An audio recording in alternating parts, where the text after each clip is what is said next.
Greetings, Starfighters.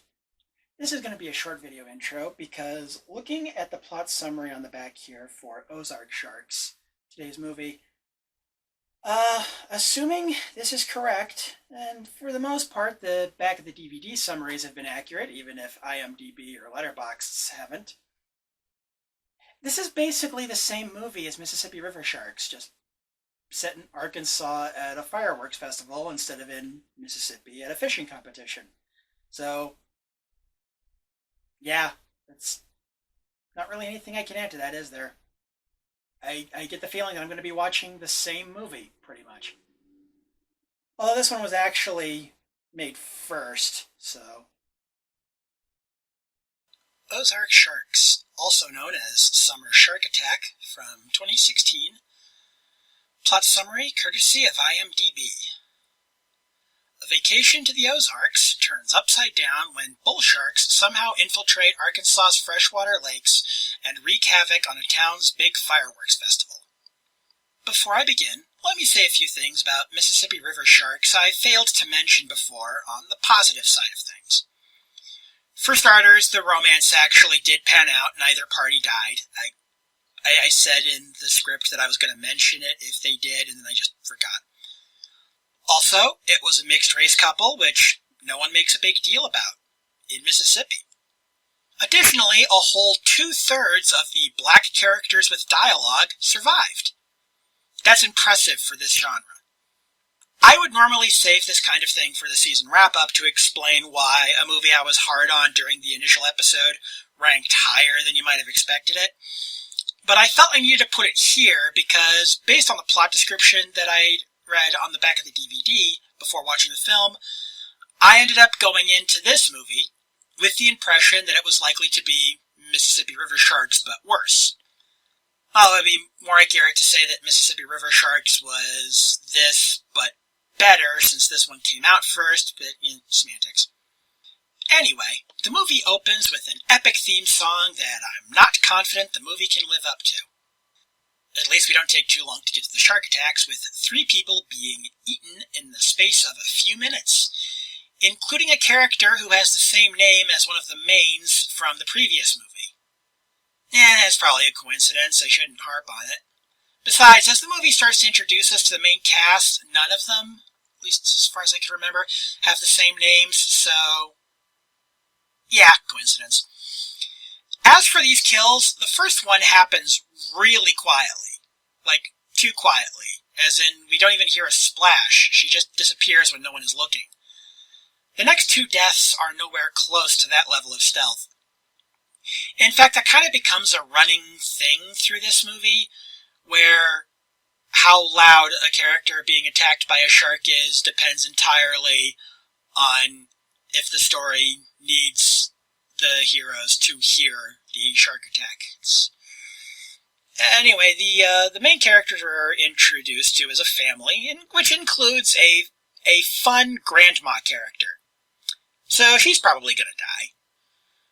Movies like these tend to kill off at least one genuinely likable person for the sake of pathos.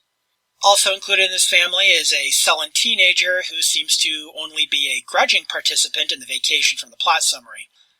I would say this means he's probably our central protagonist, but I actually already knew that because I saw some images from the movie already. So she's definitely our central protagonist. There's some family stuff here that's kind of generic. Nothing terrible, I guess. I've certainly seen worse. But it feels like it doesn't really need to be there. I guess except the pad to runtime, because they couldn't afford enough money to have more shark attacks.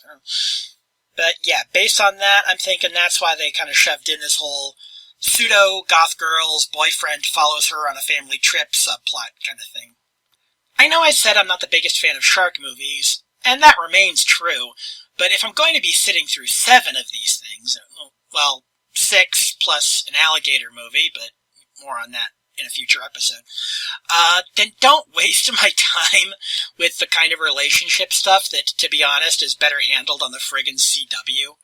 Brainy and Nia, these 2 are not. Alas, the grandmother does in fact get eaten. Saw that one coming. Only about 20 minutes in, too. That sucks. What little we got of her, she really did seem fun. Quarter of the way through this movie, and I just don't seem to have much to say so far, compared to other movies here. A lot of the time on this show, it's the shorter the episode, the more I liked the movie, but here, honestly, I just don't feel like saying much. To be honest, I think some of what I said already reeks of me trying to pad the script. After one shark gets taken down, we get a very incompetent cop, screw it, that's the third take, I'm just going with it, who I'm pretty sure just got his ass fired because he mocked and hung up on someone reporting a shark attack. Even if he was sure that Curtis, that's the boyfriend character's name by the way, and our main protagonist is named Molly. Anyway, if the cop on the phone was sure that Curtis was drunk, by not sending someone out, the families of everyone that dies after this point has cause for a civil suit. Granted, Curtis should have contacted animal control instead of the police. I mean, the cops can't really do anything about sharks in the river. I mean, unless the sharks are holding cell phones or soda cans or a lamp or something. That little bit of political commentary out of the way, a character in the movie actually brings up what I've talked about in previous episodes this season, about how sharks normally don't attack humans just out of nowhere.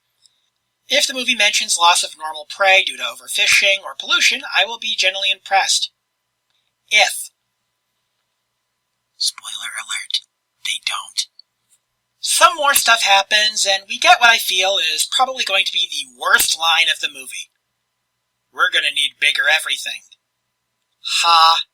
Ha. To be fair, had an actor with more charisma behind them said it, it could have worked. This comes after the reveal that what our main characters had thought was just one shark turns out to be 6.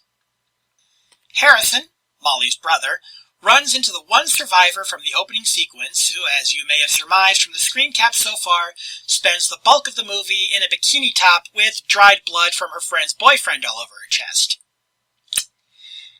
Sadly, that's probably somebody's fetish. Also, I actually didn't realize this until after I was done with the script. This is literally the same actress who was part of the opening for Mississippi River Sharks. So that was 2 movies in a row for her that open with her having to deal with a shark. At least in this movie, she gets to kill one on screen. I mean, in Mississippi River Sharks, we don't see her again. We don't even know she's alive until the end when she shows up at the hardware store. And actually, come to think of it, both movies... Yeah, okay, apparently this actress has found her niche, and that's someone who kills sharks and then ends up dating the nerdy white guy at the end. Anyway, we follow all of this with a scene in a room full of improvised weapons. This isn't a Chekhov's gun situation, this is Chekhov's armory, as devised by MacGyver. I'm going to take a moment here to point out this movie at least had the good sense to get their hands on some real shark footage. Heavily filtered, but still. That's more than I can say for some of the movies in this set so far. It does create a bit of a continuity error, though, as the footage shows the sharks with remoras on them that are very much absent when the editing transitions from them to the CGI ones. Someone either wasn't paying attention, or just didn't care. Or maybe they were underpaid, in which case, good for you, CGI guys, fuck the studio. Anyway, we're actually more than halfway through the movie now, believe it or not. And Molly's mom has managed to kill another one of the sharks with a flare gun. It was by accident. She got startled when she was trying to aim it towards the sky, but still not a bad moment. This came after her father, Molly's father, lost a couple of fingers, though the awkward edit of the shot, plus the CGI, made it look like he should have lost his whole hand. Speaking of, 10 minutes after all of that, with a half hour left to go in the movie, it actually gets kind of interesting. By which I mean they rip off Deep Blue Sea. A guy, character named Jones, gets eaten during an inspirational moment. Certainly woke me up, I'll give it that. Although the interest fades fairly quickly once we get to the scene of Molly's dad trying to beat a CGI shark to death with a log. Then it just gets silly. And not in a fun way. The behavior in this movie, the shark behavior in this movie, was already stretching my suspension of disbelief up to this point, but when one basically beached itself, not to eat someone, but to get between people who are trying to reach each other, and flailing ineffectually. I'm no expert, but I'm pretty sure sharks don't really do that. maybe if they're starving, but the sharks in this movie have been eating pretty steadily for the past several hours. In universe, the movie's not that long. During the big climax of the movie, which I skipped over some stuff that doesn't really matter unless you actually want to see this movie, the line, "You son of a fish," gets used. It is somehow worse than when it was used in Santa Jaws, which, by the way, something else I realized. Same director. Actually, come to think of it, yeah. This movie, Santa Jaws, Mississippi River Sharks, all of which I've covered, and Zombie Shark, the movie that I bought this set for, which is coming up in a couple episodes, all directed by the same person. And this is her entire filmography. She has only directed 4 movies, all of them involving killer sharks, and all of them are on this Mill Creek set. But yeah, I digress. The "you son of a fish" in this movie, it's worse than when the line was used in Santa Jaws, and it's worse than the "we're gonna need bigger everything." Though at least the movie atones for that awful line a few minutes later, when our protagonists manage to take out one of the sharks with a wood chipper. Insert Fargo joke here. But then that moment gets ruined when the chipper spits out the shark's teeth like bullets right into Curtis's chest. Come on, movie, that was just cheap. And he dies slowly, too. Seriously, what the hell? This kind of scene does not belong in a made-for-TV killer shark movie. This is just sad. It's not even that he died that bothers me. The dude was a little annoying, to be honest. It's the "please give me an Emmy" drama of it. It's pure tonal whiplash. Everything about this scene, down to the score, makes it feel like it belongs in a different and much more serious movie. You know, a movie that isn't a killer shark film made for the Sci-Fi Channel. But with a few sharks remaining, or maybe just one, I lost count, it's now personal for Molly. Which it already was when her grandma got eaten right in front of her, but okay. And she kills the last one with a crude bazooka, and stands triumphantly in a shower of shark blood, yada yada, the end. Let's just get out of here. Random thoughts I had while watching the movie. I had a slightly better selection of images come up on Google this time, but went with a few screen caps of my own anyway, just to be safe and to minimize repetition. Some of the music in this movie, it isn't too bad. Does this movie have jump scares? Of course it does. Do any of them work? Hell no.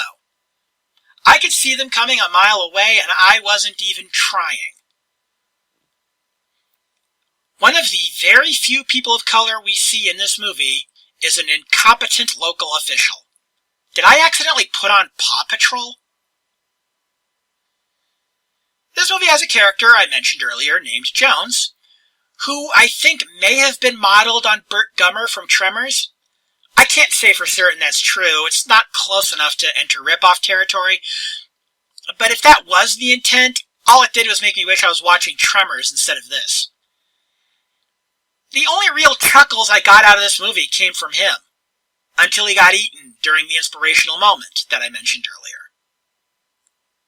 A thing that is annoying me about this set is how, in every movie so far, except for Ghost Shark, damn near every kill is predictable as hell. And honestly, even a few in Ghost Shark were telegraphed pretty heavily. If this becomes a theme, I am going to need a long break after this season just to recover from the boredom. This is not helped by how many actors these movies share. I can click on any one actor from the cast of this movie on Letterboxd and see the titles of at least one other movie for this set, some of which I've covered, some are still upcoming, on a lot of them. I don't recall any of the previous seasons feeling this samey as I watched them. Honestly, it's a good thing I've been taking decent-sized breaks between these movies. It helps mitigate some of that.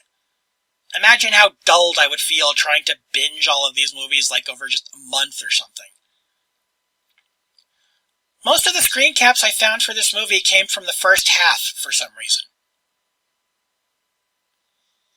The end credits go by super fast. I could barely read them. Not that I needed to, but it's the principle of the thing. Now it's time for this episode's Cool Shark Fact. So you may have heard how sharks need to keep swimming or they die. I recently learned that there is actually a term for this: obligate ram ventilation. That's not the fact, though. It's cool to say, but it's not the fact that I wanted to present in this episode. The cool fact for this episode is this: it turns out that there are in fact species of shark that aren't obligate ram ventilators. Yes, there are species of shark that don't need to swim constantly. A species called nurse shark that I actually mentioned earlier this season is an example of this. Final verdict? This movie is not as similar to Mississippi River sharks as I thought it might be, and that is certainly to its credit, but that's about as much credit as I can give it. Even with the differences, the things about this movie that do kind of work are just lesser versions of the handful of things about Mississippi River sharks that worked. So I guess at the end of the day, what I said towards the start of the episode holds true. Ozark Sharks is Mississippi River sharks, but worse. Just less worse than I expected. Well, tune in next time when we cover Swamp Shark, a movie starring two people that I can't stand. This should be fun. But at least after that one, we get the movie whose title is the reason I bought this damn thing in the first place. Have fun, stay safe.